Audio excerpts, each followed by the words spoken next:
Internal feud in O Block, Chief Keef versus Lil Durk. The ongoing conflict in Chicago between the Black Disciples, B.D.s, and Gangster Disciples, G.D.s, has been widely covered and documented over the years. However, only true enthusiasts of Chicago's drill music scene are familiar with the lesser-known internal conflict within O Block, which involves Chief Keef's Glory Boyz Entertainment, GBE, and Lil Durk's Only the Family, OTF. This rivalry adds another layer of complexity to the already volatile dynamics of Chicago's drill culture. Let's take a deep dive into the history of this feud. Chief Keef and Lil Durk are two of the most prominent artists to emerge from Chicago's drill movement in the early 2010s. Despite their shared origins, ties to the same neighborhood, and mutual connections, the two have rarely collaborated and are seldom seen together.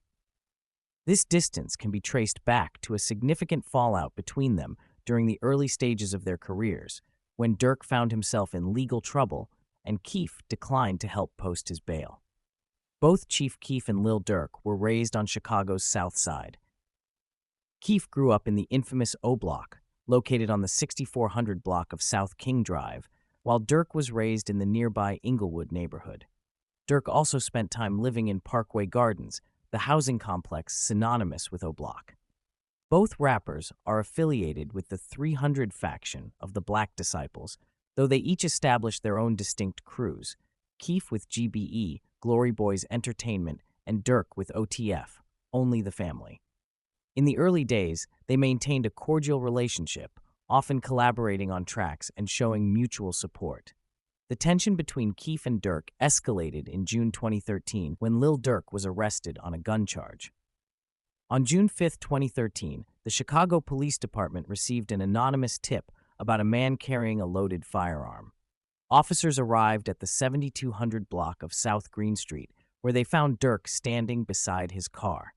Upon seeing the police, Durk reportedly tossed a loaded .40 caliber handgun into his Hyundai Sonata, leading to his immediate arrest. He was charged with unlawful use of a weapon by a felon, a particularly serious offense given his prior conviction for gun possession in 2011, for which he had served 3 months in jail.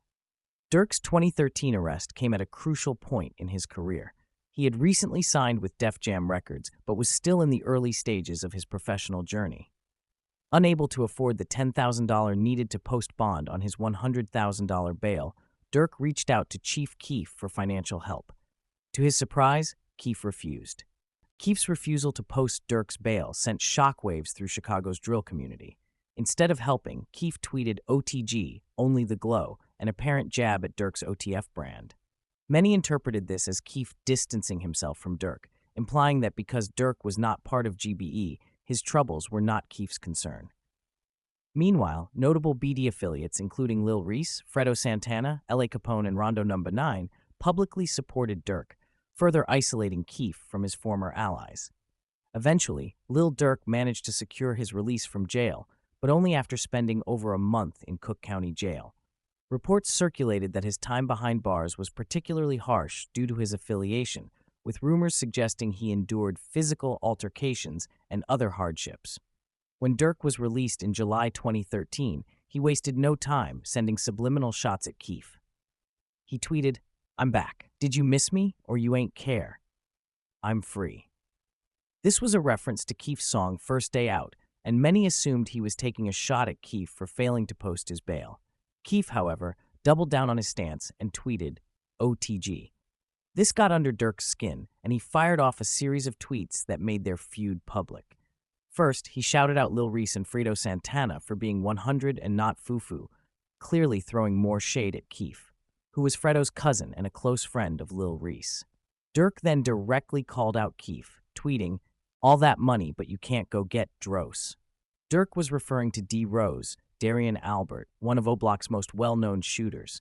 D. Rose was close to both Keef and Durk, and his reputation in the streets made him a legend in Chicago's drill scene. However, D. Rose had been arrested in 2012 and remained behind bars. Durk criticized Keef for constantly mentioning D. Rose in his music, yet not helping him post bail. Keef's response was just as dismissive. He tweeted, "Just bought a 2013 four-wheeler for $10,000.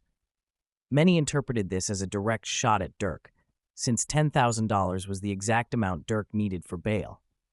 Keef followed up with tweets suggesting that he couldn't be banned from O-Block and accused Durk of acting tough on social media but never addressing issues in person. King Von's perspective and the Trey 5 situation. The feud between Keef and OTF wasn't just about Durk's bail. According to King Von, another major point of tension was Keef's refusal to help bail out another O-Block associate, Trey 5. Trey 5, who was reportedly a close relative of King Von, had his bail set at $225,000. The O-Block crew managed to raise $188,000 and reached out to Keef for the remaining $7,500, a small sum considering Keef's millionaire status at the time. Keef initially assured them he would contribute, but never followed through, further straining his ties with O-Block. The feud escalates. Keef's fallout with Soulja Boy. Around this same time, another major conflict emerged. This beef was sparked by an incident where Keef's associate Bow Out allegedly stole Soulja Boy's prized Jesus piece. This event further highlighted Keef's growing list of controversies and clashes, even among his former allies. The rift between Chief Keef and Lil Durk became one of the most infamous feuds in Chicago's drill history. Over the years, they continued to send subliminal shots in their music, but the hostility gradually faded as both rappers focused on their careers. While they have never publicly reconciled, their influence on drill culture remains undeniable. Their feud serves as a reminder of the complex mix of loyalty, power struggles, and personal rivalries that define Chicago's drill scene.